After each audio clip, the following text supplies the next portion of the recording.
Hello, everybody, and welcome back to Carolina Public Humanities. I'm actually sitting in the office of the Carolina Public Humanities building.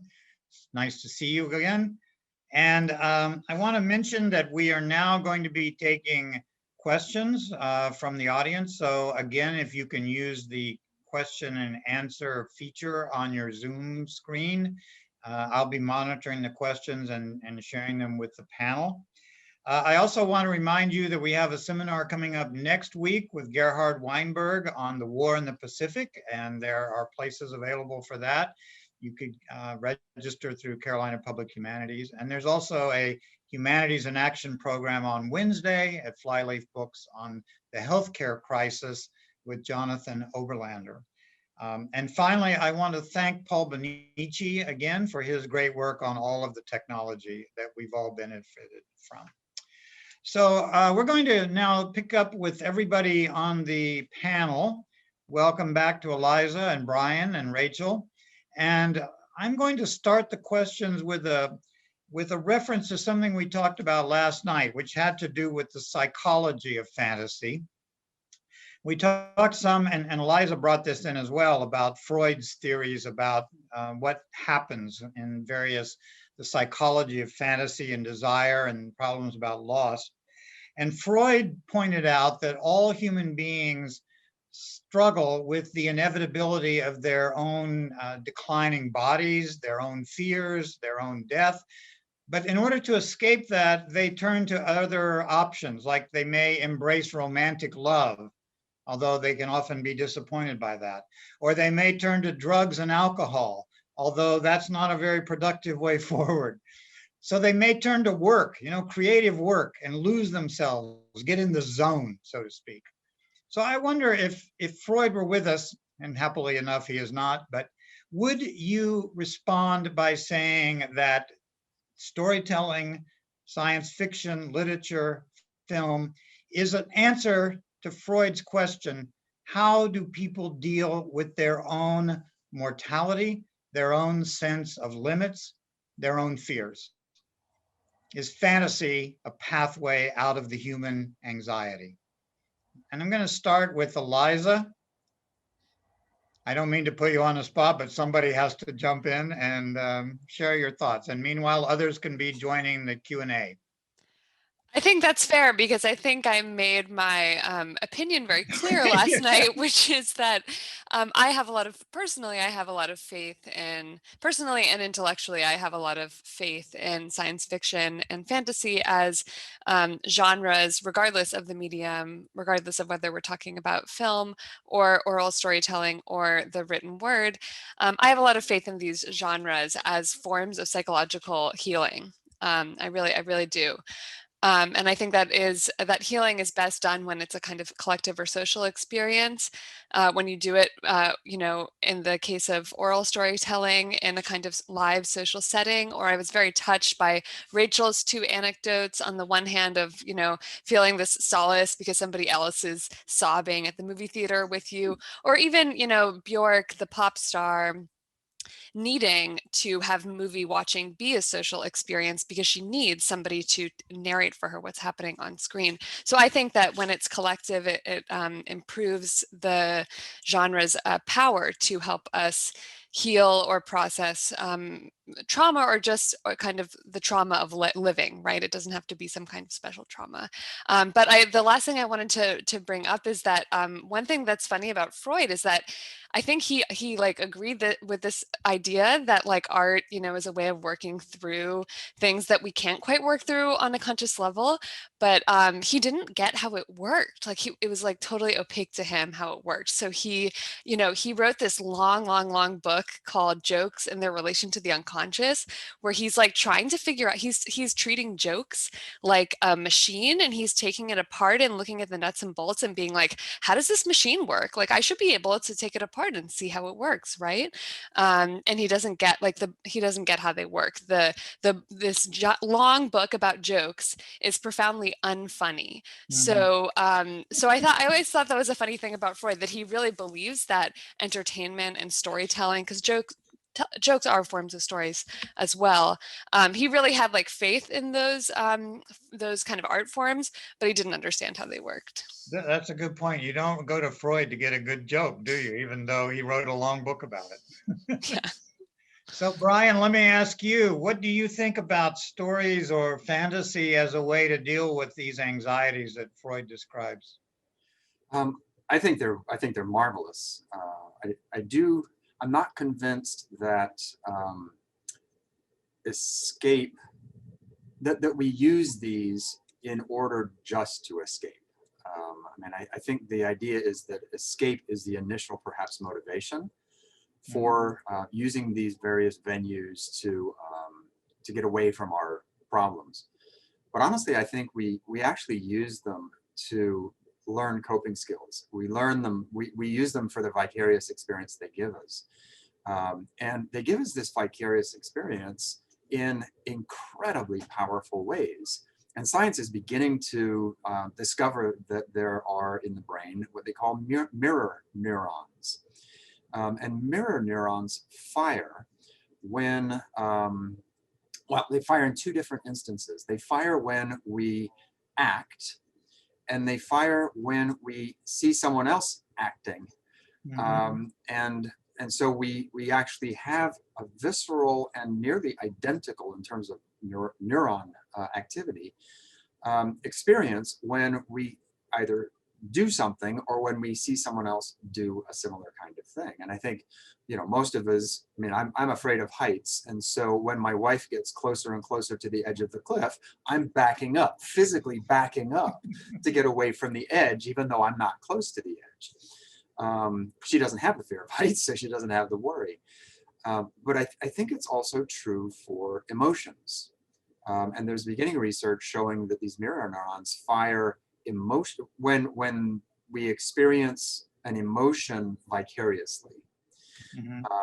And that to me is fascinating. And I think that's part of the attraction of these secondary worlds, is that even though they are as if worlds, we experience them as if they're real, but without the possible physical real world consequences of being a superhero. And so we have wonderfully deep and resonant emotional and brain experiences with these secondary worlds that mirror the experiences that we have in real life.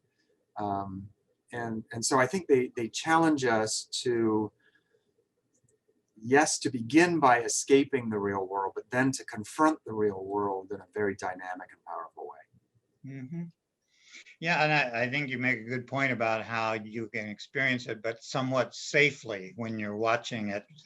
Your emotions are engaged, but you're not at risk entirely. It's like that great song by the Kinks. I don't know if you remember that, Hollywood Boulevard, because celluloid heroes never really cry and celluloid heroes never really die. I would sing it. I love to sing, but that's what I think you're talking about. It's not exactly real, but it feels real.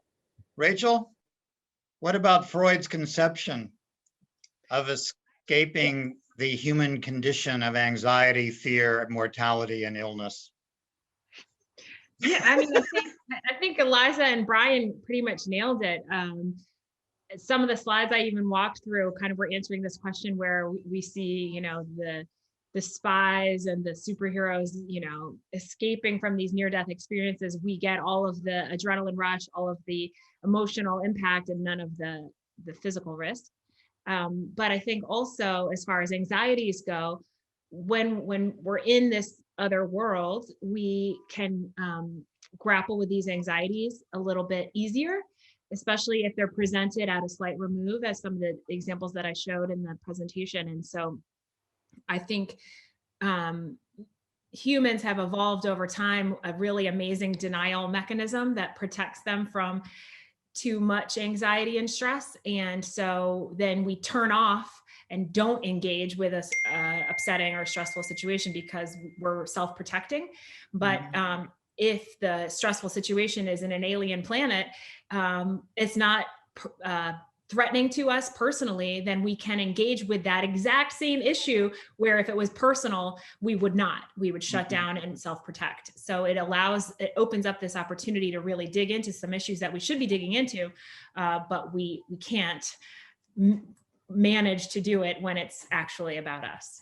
No, that's a good point, I think, because you can vicariously experience something and get a release of some anxiety without actually confronting it in your own experience. Exactly. I wanted to ask another question. I was struck by this when you were showing the film, I guess the one, the last film about all of the women in the, was it Floodlights? Floodlight. And it seems so, from our perspective, so white. I just want to point this out. How much of film and fantasy in American culture has also been racialized and gendered in certain ways that we're only now coming to understand? And does that alter our understanding of fantasy if we put a different lens of these kinds of categories like race and gender and class onto our approach to fantasy? Sure. I mean, I think I open that to everybody, but yeah, go ahead, Rachel. I'll kick us off and then I'll hand it over. Fantasy films, science fiction films, all of these different genres that I talked about were still created in the Hollywood system over the last 100 and some odd years. And that system has historically been white, straight, male-centric system. So we're getting cultural production churned out of a machine that already is pre-organized to be in that in those constraints. So fantasy is not going to shift from that just because it's a fantastical world. It's still created by this machine that by its nature is going to reflect the people in power who are the older white men of Hollywood. So what's nice is that once we've seen filmmakers and artists of color rise to positions of prominence, they're starting to make their own films, push the boundaries a little harder. White allies are also realizing that the superhero doesn't have to be white, the superhero can be Black, so let's make a Black-centric Black Panther or whatever. And so we have seen a shift certainly in the last decade or so, and I think that shift will just continue because Hollywood is a profit-focused enterprise. It is not in the business of making art. I've said it in countless talks before this. As much as we wish that they were, it's just about making money. It's a business. And if Black Panther crushes all the box office records and sells gazillions of tickets, that sends a message to the makers that you can make a Black-centric superhero movie and everyone's going to go see it. It doesn't have to be a white hero.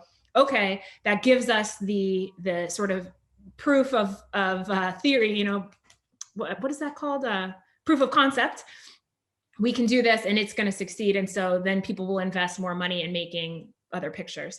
The only other thing I'll say before I hand it off is in a sort of spectrum of lots of different kinds of movies, the films that we've been talking about today land on the expensive side of that spectrum. So you can make a smaller, intimate couple of people in a house talkie movie that's pretty cheap, or a gritty in the streets kind of movie could be pretty cheap. But all of this production design and special effects, it drives the budget up higher. So it makes the makers even more risk averse.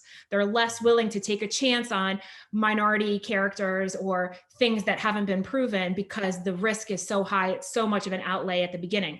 So you're not as willing to try something new. So when you get a Black Panther or Wrinkle in Time or some of these other films that feature different races and they do well, that helps sell the idea and make it seem less risky to put Black characters and actors and actresses in the front of some of these more expensive films. Thank you. Brian, what do you think? Do stories reinforce other categories of society, or do they call them into question? I think they do both. Definitely do both. And one of the things that I have found actually quite powerful with folk literature and with storytelling and actually with reading as well is that those media don't necessarily provide visuals. And so the visuals are left to the imagination of the listener or the reader. Even to the extent that, if an author writes in a description of a character, oftentimes the reader has a very different visualization of that character. And so that freedom, I think, in the non-visual media allow a certain identification to go on. We tend, I think, most people tend to identify with people who are like themselves, right? And so I think that's one of the reasons that the Hollywood production has been white male dominated, and so the characters were white males. And I think that in the storytelling world, that has perhaps not been quite as predominant, because there are storytelling traditions in most cultures. And the listeners in those cultures will then hear and visualize themselves as the actors and actresses and characters in those stories. So I'm not going to say by any stretch that there isn't, that there aren't gender problems and racial problems and stereotypes in folklore. They are myriad, and it's very easy to find those stereotypes in the folk literature, because it's in many, many cultures as well. So I was thinking about rap music is one of the ways in which storytelling takes place that may provide counter narratives in our own culture. A good rap song, it really pulls you into an image of some sort of relationships and events. Beat poetry is doing the same kind of thing. Yeah, absolutely. Yeah, that's a good point. Eliza, what do you think? Does science fiction push the boundaries of these categories or reinforce them? Well, the current, I mean, this is a very, very heated question in the science fiction community right now, which is a kind of polarized community, although I think the good guys are winning, in my opinion. So there's, there's been these issues over recent years with a lot of major science fiction awards, the Nebula and other kind of, the biggest science fiction and fantasy awards have been going to Black women authors. There's one author in particular, N.K. Jemisin, who's really like one of the best science fiction and fantasy authors we've got on planet Earth right now. She's turning out the classics as we speak. And so that's being recognized by the community. And there's a faction within the science fiction community that has emerged, and they call themselves the sad puppies. They literally call themselves that, where they are protesting or objecting to the idea that basically no white man has appeared on these awards lists in recent years. And, they're saying that like this pressure to be politically correct is kind of blinding everybody, and that these awards are no longer recognizing true talent. I think, this is a small faction, and I think in general, the science fiction community is, as a community that sort of by definition is interested in imagining the world otherwise, right? Imagining the world as it is not. This is historically and continues to be a community that is very invested in seeking alternatives to the status quo. And therefore, I think, I feel that the majority vibe or consensus in the science fiction and fantasy community is that these genres have a particularly powerful role to play because they help the public visualize the future, right? And this has been a huge issue with, historically with science fiction, especially in terms of book covers, because that's where the marketing forces collide with the author's interests, right? Yeah. So Octavia Butler, who was a profoundly powerful Black science fiction author, her covers, the book covers, that basically there would be whitewashing on her book covers. So her protagonists were usually Black women, and then you would have like, some like spunky white woman, fighting an alien on the cover. And a similar thing actually just happened to Ursula Le Guin, or not just, but the Sci-Fi Channel made a mini series out of her Earthsea trilogy. And the Earthsea trilogy is kind of an interesting case where it's second world fantasy, right? So it's not on our planet Earth. So presumably the race categories actually wouldn't be the same over there because it's like a totally different world. But she uses subtle hints to indicate that basically none of the characters are white. This other world is inhabited by Black and brown people. And Sci-Fi made a miniseries out of it, and of course the entire cast was white. And at that point, Le Guin was like far enough along in her career that she had enough clout to be like, no, no, no, no, no. And she was really angry. But these are important things. I think we need to be very mindful about like just how much harm it does to project images of the future that do not include Black and brown people, because it just sets a message about the permanence of racial inequality and segregation. Yeah, that's a really good point. If you imagine a different world, but it looks exactly like your own, that's not much progress. Rachel, did you want to come back in on that? I just had one more comment on kind of tying back to the beginning of Eliza's comments about the sad puppies, suggesting that the awards were about pressure coming from the outside to elevate Black and brown voices more. I just wanted to share this anecdote that after Roald Dahl's death, his widow said that the character of Charlie Bucket from Willy Wonka and the Chocolate Factory was supposed to be a Black boy. And that under pressure, the opposite kind of pressure from the publishers, he changed it. And of course, the subsequent film versions both have little white boys. But if you go back and think about that story of the golden ticket and getting in and taking over the factory and all the other kids who have all these character flaws, and this is the one kid who's worthy of inheriting this magical place. And it just takes on so many more dimensions. It's such a deeper story if the elements of race are incorporated, and it's flatter without it. And it's such a shame that that had to happen. And I just thought it was an interesting anecdote to share in this conversation.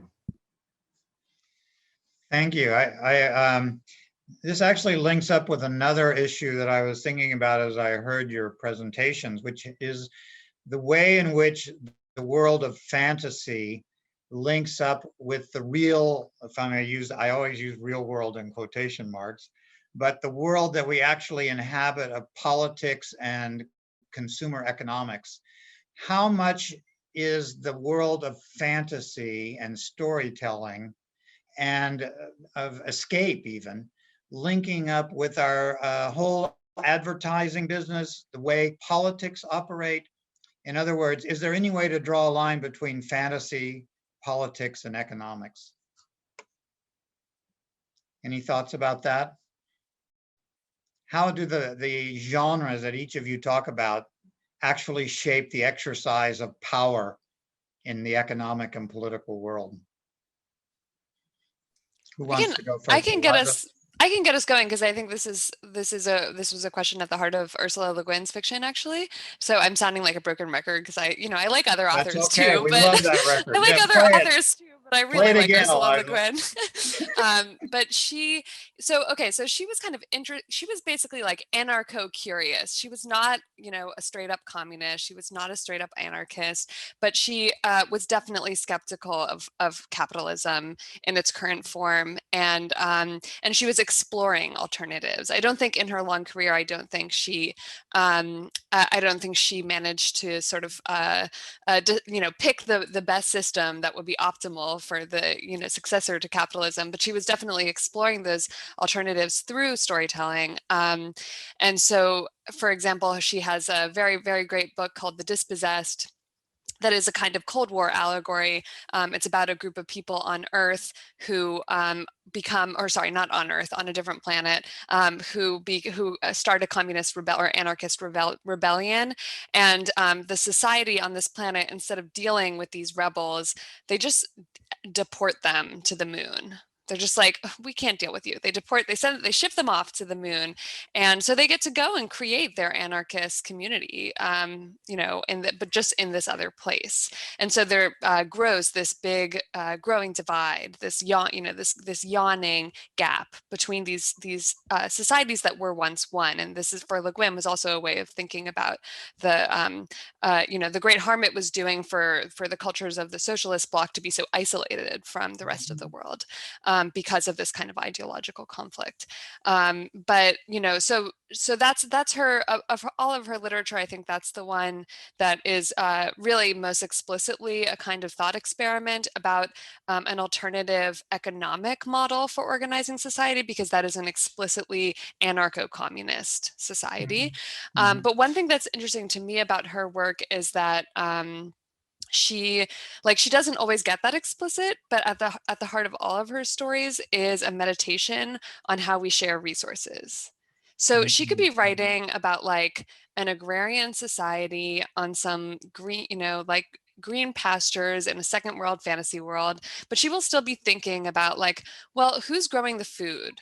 Who's harvesting the food? How do they exchange resources, right? Like what, she's always looking for alternatives to a kind of monetized market. And I think she really, really shows us that,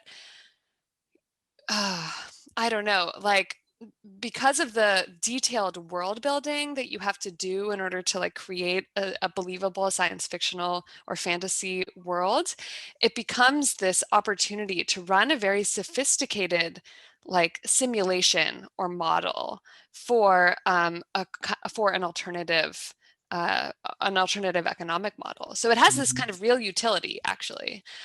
Talk about like the usefulness of escapism. I think there's also this like incredible utility to science fiction as a thought experiment for kind of running simulations of alternative ways of organizing economics. So it's kind of a modern day version of like Thomas More's Utopia, where you create an alternative universe, but it has a kind of critical social function in the literature.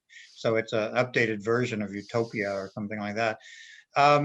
Others, Brian, I was also thinking about whether the patterns we discussed of fear or projecting an escape, that's also part of what politicians play with as well. That's one other question. Brian, your thoughts on this? Yeah, I mean, the literature I work with, the folk literature, is all about power, really.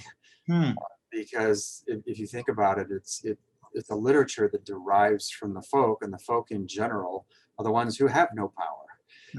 So a lot of these stories are stories of heroic underdogs. They're stories of tricksters who go out and upset the predominant power characters in the stories.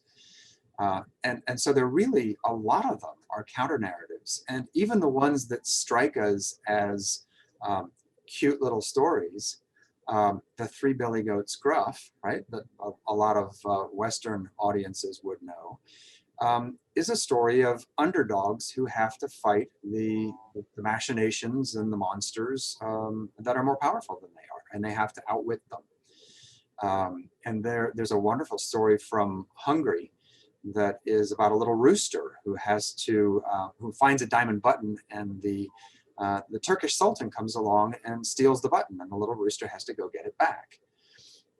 And when I first read this story, I thought, well, why is there a Turkish Sultan in the Hungarian story, and why isn't it a Hungarian king? And so, of course, a little historical research, and you get the Ottoman Empire, and I mean, it becomes very much a story of a little rooster who metaphorically represents the folk who have been dominated and subjugated by the Ottoman Empire, and how they go about using their wits and their skills and their folk culture to upset and change the power dynamic. It's fascinating, and the more you know about a particular culture, the deeper and deeper you can get into these sort of metaphorical meanings and symbolism of the stories, and they just become incredibly rich stories, typically counter stories to whatever the folk are facing. Mhm. It's like the Wizard of Oz, which we often think of as just a nice story about, Dorothy and the Wicked Witch of the West or the East. And it turns out that the guy who wrote it, Frank Bomber, yes, yeah, Baum. It was all about a kind of metaphor for the gold standard and the silver. And there was, I've read some stuff about this. So there's a whole nother level of the story that people may not think about when they're just watching The Wizard of Oz on TV. Rachel, what do you think about how politics plays on? And by the way, we should point out, Rachel is a former politician who successfully won an election in Chapel Hill. So how much do you use fantasy in your political career? Not at all. I'm not putting you on the spot. Always. No, I am not. I think what I would contribute to this conversation has to do with how Hollywood decides the kinds of stories that get told and get made. I mentioned before, I think everybody knows it takes a lot of money and resources and time and effort to make a film. So how do they decide which stories are worth telling? So that's a power dynamic right there, because the people at the very top are the ones making those decisions, and they get to decide who the heroes and heroines are and who the bad guys are. So that's political problem number one. But the part of the solution is the tickets. So it's a business. And if we don't want to see the same people in power all the time, we should make that very clear with our money, and they'll listen. And so I've done talks for CPH before and worked before on looking at cycles of what kinds of roles for women, let's say, are available over the course of 100 years, and how does Hollywood have to react? They have no choice if they want to make a profit. They can't show happy housewives in big fluffy skirts when audiences don't want to see that anymore. Blaxploitation helped shove that in Hollywood's face, that people were not looking for these types of white only movies with no Black characters, or if they were just like the Mammies and the Maids. They wanted to see these sort of tough, gritty, urban, fast talking, sexual Black characters. And people were going to see these movies 1,000 times in a row. And they're like, oh gosh, maybe we should pay attention. We got to do something about that. So this idea that the economic model of the film industry will have a huge impact on the kinds of stories that get told. And it's useful for us to remember that whenever people complain about, oh, it's the same crap in the movies all the time, these superhero movies, I'm sick of it. Well, the minute those superhero movies start floundering and making no money at the box office is the minute they'll stop making them. So if everybody keeps going to see Avatar 2 and whatever else, Avengers Part 75, they'll keep making them forever. It's up to us. Lloyd, can I add one last thing quickly for my Sure. broken record? And by the way, Rachel, I really appreciated what you said during your talk about like how one of the strengths of Moonlight was that finally we get to to see an emotionally complex spectrum of experience in a movie about Black people. Like that that point was very much appreciated.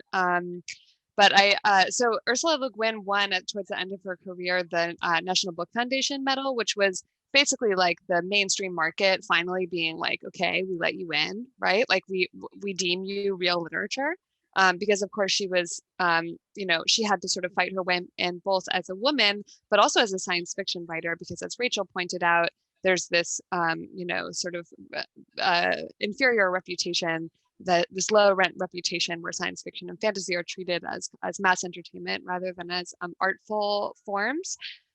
So when Le Guin's acceptance speech to the National Book Foundation Award was so snarky, because she was just like, oh, finally, you guys, you guys are finally letting me into the boys club. Well, guess what? I have a couple of things I've been wanting to say for a few years. And anyways, in this speech, she says this sentence that has since become a kind of I don't know, it has been emblazoned in history. It's become sort of one of her famous mottos. And the sentence is, we live in capitalism. Its power seems inescapable, but then so did the divine right of kings. And what's so powerful for me about that sentence is that it kind of sums up for me, the emancipatory function of science fiction, particularly, maybe also fantasy, because it really just reminds us that there are other ways of being.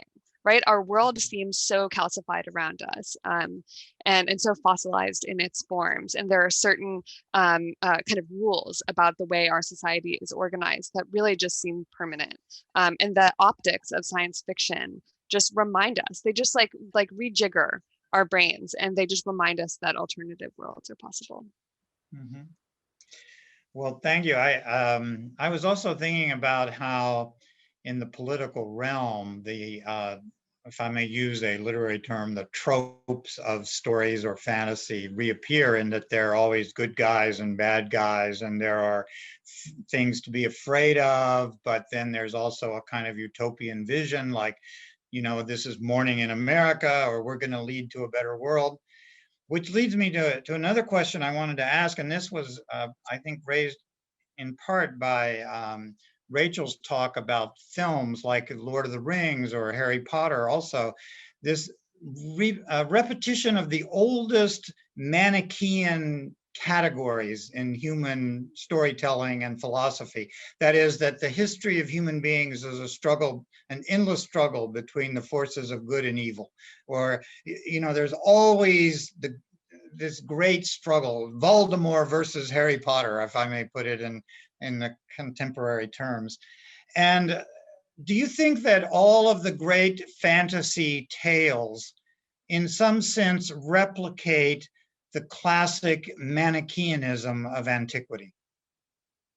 I know that could be a deadening question, but I happen to be fascinated by the staying power of ancient Manichaean categories. And I think of that every time I see Lord of the Rings or hear a story of good and bad. Definitely. I don't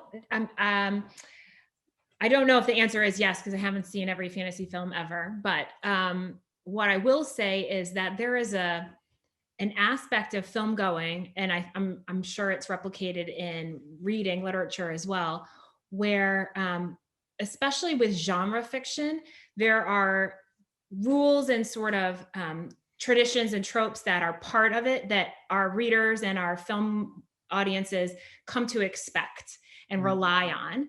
And they, when those expectations are delivered upon, they're anticipating that the bad guy is going to have an early win and set the underlings back, and they're going to have to regroup and reorganize and come back strong. Like, there are these things that happen over and over and over again in film that we come to expect. And when they happen, that anticipation is rewarded, and it feels good to have our expectations delivered. And we like that repetition as humans. Everyone who has kids knows that they'll watch the same movie 1,000 times. Yeah. And how could they still like this inane movie for the thousandth time? But that familiarity being delivered back, that thing you're expecting being delivered back, is really it's a good feeling. People really like that. And so when a romance ends the way you expect it to, and the couple gets together after a few mishaps, that feeling feels good. And I think that fantasy films with these familiar tropes, the hero's quest and the very clear good and evil, those things are familiar to us, and we like when they're re-delivered back to us. So I think Americans are used to that sort of Hollywood happy ending and sort of things that follow by our rules. And so when they watch films from other national cinemas, Polish film comes to mind, where all the main characters are killed and everyone ends in a misery and death and destruction at the end. They're very upset, and they walk away feeling like they got nothing out of the film. It didn't do anything for them. They're super disturbed and confused because they have come to expect a certain number of things to be delivered. They feel good when those things are delivered, and when they are not delivered, it can be problematic. So hopefully that starts answering your question, and then hopefully my colleagues can add a little more to it. I think, in fact, part of our fantasy might be that there are absolute categories of good and evil. And, this is what a fantasy film delivers. But I just saw an amazing series, French film called A French Village. It's a TV show about the French during the Nazi occupation. And you keep wanting to have absolute clarity, but every character makes some choices and you say, don't do that, no, no, no, but it's all too human.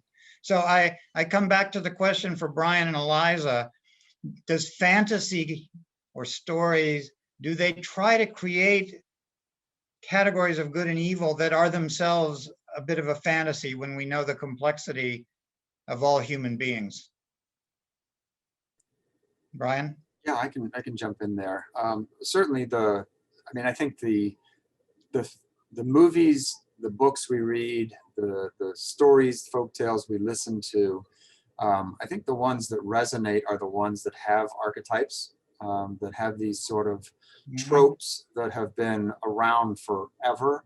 And they resonate with us in a very profound way. And so we find that we like the ones that tell the grand stories. And often I find I read a lot of children's fantasy. It's one of my favorite genres. And you know, there are some authors who are absolutely amazing at making the final battle cataclysmic. I mean, it's huge, and the huger it is, the better it is. I mean, it's like Lord of the Rings, right? You want as many possible orcs on the battlefield and as many possible Rohirrim as you can possibly get, because the bigger is better. And I think maybe part of the reason, I don't know, is why we go to these events. Why do we go to movies? Do we go to escape? And if we go to escape, then the more realistic the movie is, with depressing endings or, you know, highly complex characters, the less of an escape it is. It's just you're going into a movie theater and seeing life all over again. And so I wonder whether, you know, there are people who go to films in order to think, in order to be confronted by reality in a new and interesting way. Art films do this really, really well. Documentaries do that really well. But I think the sort of blockbuster movies that we've been talking about and the Hollywood kinds of movies, I'm not sure we go to those for the same reason. And so, you know, our sort of conference here is about escape. And I wonder whether escape, the motivation for escape is not to see reality, but to have a greater distance between our reality and the narrative secondary world. And I think this is where sci-fi comes in so heavily, because it's so different. And that opens up all sorts of possibilities for us, whereas the more realistic film may not. Yeah, and what's gratifying about these films is that the good side always seems to win in the end, just like in a romantic comedy or something. In Star Wars or something like, I mean, what would it be if Darth Vader won in Star Wars, or if Voldemort killed Harry Potter and that's the end of the movie, you know?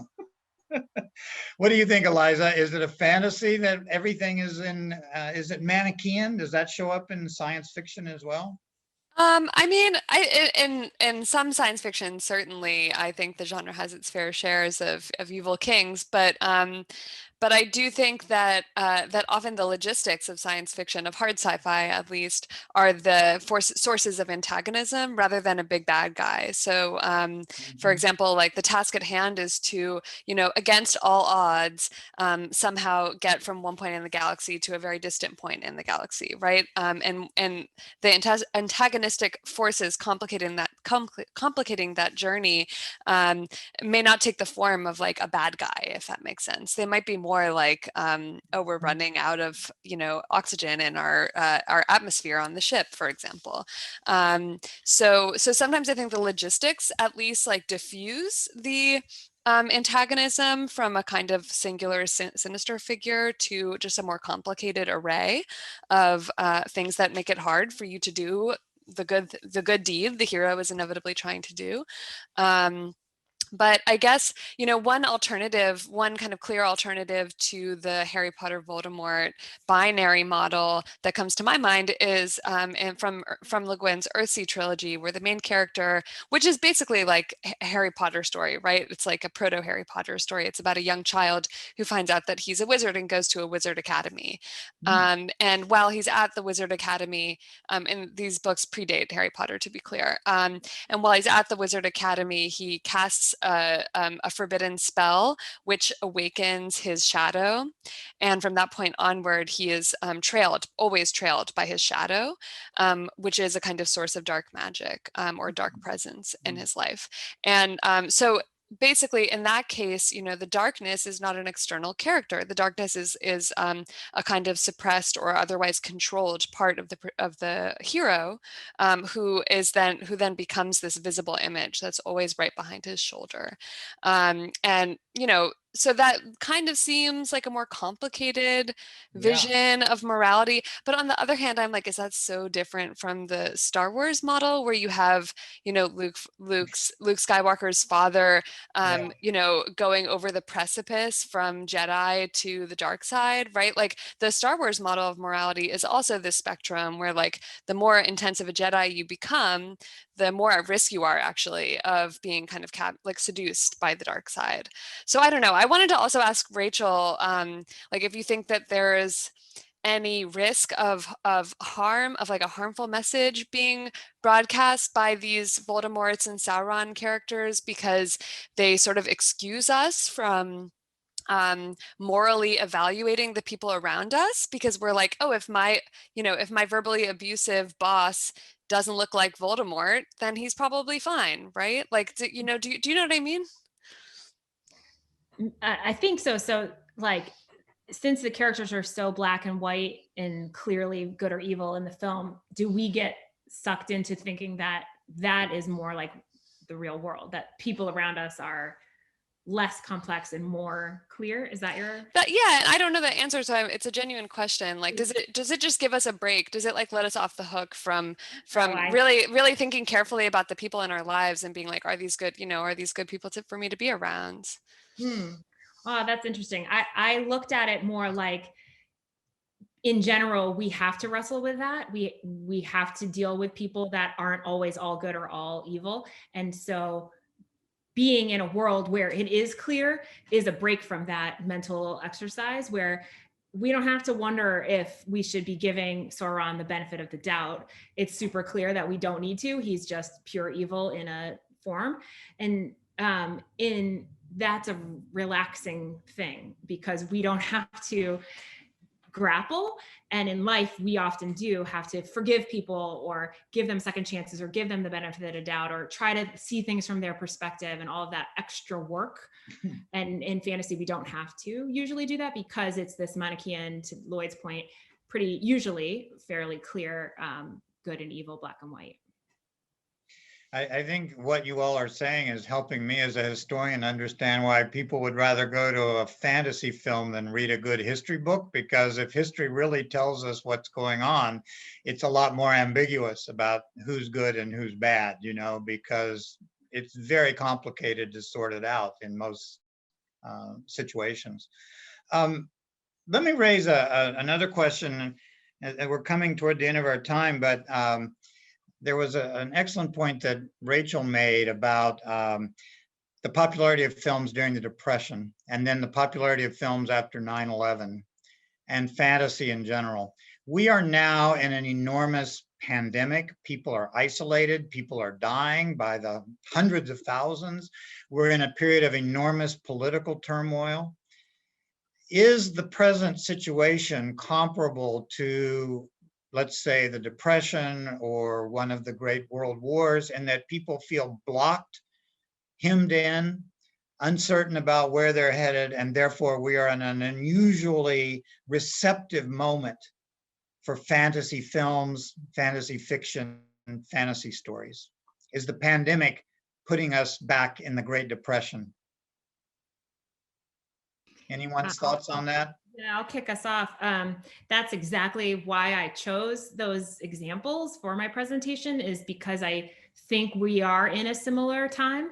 as in our history, where there are so many external factors that are stressing us out and causing us anxiety that and looking at two examples separated by, you know, almost 100 years, how we have historically used films as a escape valve, a chance to vent for a second or relax for a second or zone out for a second and take a break from all of the external stress. And I think we're in that period, a similar period now. And so the problem of Hollywood's inability to be nimble and responsive is still absolutely there, but it's compounded now because we are seeing very little new content be created because we can't get all of these actors and directors and artisans into one place. I have a very close friend who's my roommate in college. She's a production designer, and she was on the crew for the first film that shot during the pandemic. They were shooting in Atlanta, and people got COVID tests every 3 days, mandatory. They all wore face shields. When someone on the team got COVID, tested positive for COVID, the whole department had to isolate for 2 weeks, and a secondary department was brought in to just keep the film running. It was an unbelievable amount of work and complications necessary to create a film in this climate. And so not many people are doing it. So we've got a backlog of material that we're seeing coming out on Netflix and stuff now, but it's running out and we're not making the films to replace them. So not only are we in a super stressful time, like the times I mentioned in my talk, but we're coming into a huge scarcity of content when Hollywood and other film businesses cannot do what they've been doing. So that's problematic. And then also we're trapped in our houses. And so we can't seek solace in a movie theater with each other like we did during the Great Depression. We did post 9/11. So in some ways, this situation that we're currently in is actually tougher and it's going to get tougher when we run out of movies. So it actually lands in the laps of Brian and Eliza, because we're going to run out of movies and media soon. We're going to have to go back to books. Time for literature to have its renaissance and come back. You know, the libraries, you can still pick them up at the door, you know, you can read them online. So I'm really curious to see what they have to say, because I think film is going to be around, but it's going to be a rough patch for a couple of years. And I think it'll give other media a chance to kind of catch up. Interesting point. What do you all think, Brian, Eliza, about the current situation as compared to other crises in the past? Eliza, you want to go ahead? Well, I think what I want to say really follows up smoothly from Rachel's comments. So I'll go ahead and jump in. I guess what I'm curious to see, you know, I know that the film industry is a bit bottlenecked right now, but on the other hand, I know that it is happening just in this kind of stop and start, and as you said, very complicated way. And so I'm curious to see how reality kind of sloshes back into the fantasy world, and how the constraints of COVID are actually going to, you know, those constraints will yield a different kind of cinema, perhaps. So for example, I'm a huge Trekkie. I'm a huge Star Trek nerd. And so I'm waiting with bated breath for the next season of Star Trek Discovery, which is coming out right now on CBS. There have been 3 seasons and I'm waiting for season 4, right? And, you know, so I kind of read up on the newsletters and stuff to like look for updates on when the season will be released. And it turns out that because of COVID, you know, production was delayed for so long that the screenwriters just really got to take their time and had this extra, you know, couple of months to really make sure that the scripts were ready. So I'm curious to see, you know, like, will that mean that we get this like narratively complex, sophisticated season 4 with like brilliant dialogue? Because for once, it wasn't a kind of rush production pace, but really they had their time to like do, you know, make a masterpiece, right? So that's a case where like the constraint might end up ultimately yielding something good, even if even if the overall production schedule is delayed. And I also had a friend in LA who made a very short kind of DIY film called Trash Scab, where he was like, I'm a filmmaker, I can't stop making movies. So he was like, what can I do during the pandemic? What can I do that will be safe? And he made a movie set in a pandemic about where there's a trash strike in Los Angeles during a pandemic. So nobody wants to hear, that's really, really bad news when there's a pandemic and you have heaps of garbage outside of your house. And he writes about this one kind of wacko guy who decides to make an extra buck by shipping away other people's trash.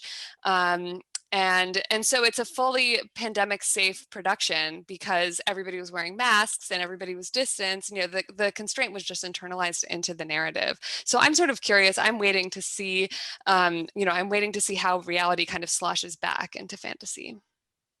That's a silver lining in a dark cloud. So I appreciate that. Brian, what are your thoughts on this issue? Yeah, I think it's, I find it fascinating, Rachel, that you see this sort of kink in the hose, the fire hose of movie production, and what the impact of that might be. Because I mean, we're resilient people, and we look for our entertainment in myriad ways. And I mean, you can see that Netflix is doing booming business. The streaming videos are exploding. A lot of the big, I mean, Disney's getting into the streaming business as well, and has been for a while. YouTube is, I mean, my son's on YouTube all the time. And I think that's probably a valid replacement for a lot of what is what used to be, what we used to rely on the big movie theaters for. We're now getting in individualized ways on our phones and on our iPads and on whatever other device we have. And so in a way, I wonder whether they're going to be perhaps a dearth of big blockbuster productions because they are not feasible in COVID. But all of these other smaller venues, the independent, perhaps the individual now, fan fiction is exploding as people try and fill the gap of for entertainment. Personalized movies. I mean, my son is even involved in creating his own YouTube videos of video games. And people watch them by the hundreds and the thousands. I mean, some of these people who are streaming video games are being watched by millions of people. So I think and social media is going to be a huge source of entertainment in its way for people as well. A different kind of entertainment perhaps, but maybe serving similar kinds of emotional functions for us, so that we can be together doing something. Right? So I would just say, oh, go ahead, Rachel. I'm sorry. I was just gonna add one more little bit. There's that great aphorism, necessity is the mother of invention. So kind of getting back to Eliza's point, I think even though this is unprecedented in Hollywood's history, one thing I'll say is that even in the Great Depression and every World War, everything that's been thrown at the industry since its inception, it's weathered and it's figured out a way to make it work. And so, the examples from my friend's set, Brian, you said you think, maybe there won't be the big budget blockbusters anymore. Unfortunately, if you're not a fan of those blockbusters, that's probably what they're probably going to work on, because it's so much CGI that you can put two actors in a big green screen room and keep everybody else far away. And so Guardians of the Galaxy 3 is going to start going into production in London in 2 months, and Avatar 2 is here in New Zealand. And so it's sort of like, those are the movies that make the money. So they're going to go ahead and go for the effort and figure out how to make those work. What will be interesting will be, to Eliza's point, the stuff on the fringes, user generated content, first time filmmakers, people doing crazy cool stuff in their houses, in their neighborhoods, in their streets that have nothing to do with the Hollywood system. That'll be what'll be interesting to see what comes out of it. And it's also true that I think we're all watching more movies than we have for a long time, because I know I am. I never used to watch nearly as many as I watch now, because what else is there to do? So, except read a book. But I'm going to wrap this up. We have one final question. I'd just like your very brief response to this. one of our attendees had said, how would you classify a work such as the Bible? Is it a fantasy, as in Revelation, a science fiction, the story of creation, or a folk tale in whole or in part? Or is it a combination of all? I'm going to go around. You each get 15 to 30 seconds to say, how does the Bible fit into your story? Science fiction? I mean, this is a provocative question. I'm just sharing it. Yeah, it is provocative. I'll go ahead and dive off the deep end. I'm gonna say historical fiction would be my categorization of the Bible. Okay, well, that's category one. Brian, you're a great storyteller. The Bible has a lot of great stories. Oh, right? it does. It has fabulous stories. All of the great religions have fabulous stories. They wouldn't exist if they didn't. I'm going to have to say probably a combination of folktale and legend, and because the legend has some factual piece. I'll stop there. Folktale and legend. Eliza, do you have any thoughts about the Bible? I mean, kind of I'm not qualified to answer this question. I'm way more qualified to talk about Star Trek than about the Bible, unfortunately. But I'm going to go ahead and say proto science fiction. I'm just going to claim it for the science fiction genre. There you go. It's ours now. All right. Well, it does have the issue of naming animals, which we talked about last night. Exactly. So Noah's Ark to science fiction. Exactly. That's a great question, actually. We could have spent another 15 minutes on that. Well, look, we've come to the end of our hour of this discussion. I want to thank each of you, Eliza, Brian, and Rachel. It's so good to just have this conversation about fantasy, and it's been kind of an escape for me. I don't know if we've gotten to zone 5, Brian, but we've worked the edges of the zone. And thank you so much. It's been a great escape. That's the name of a movie also, isn't it? So we'll leave it there. I want to thank Paul Benici and Vicki Breeden, and I want to thank all the people who worked on this, Joanna Smith and Mike Soar. And above all, also, I want to thank all of you who are still in the audience with us. I hope you'll go out now and escape and have a wonderful evening. Go watch a movie, read a book, tell a story, have a drink, and face the future with optimism and hope. Thanks a lot, and we'll hope to see you again at Carolina Public Humanities very soon. Bon voyage.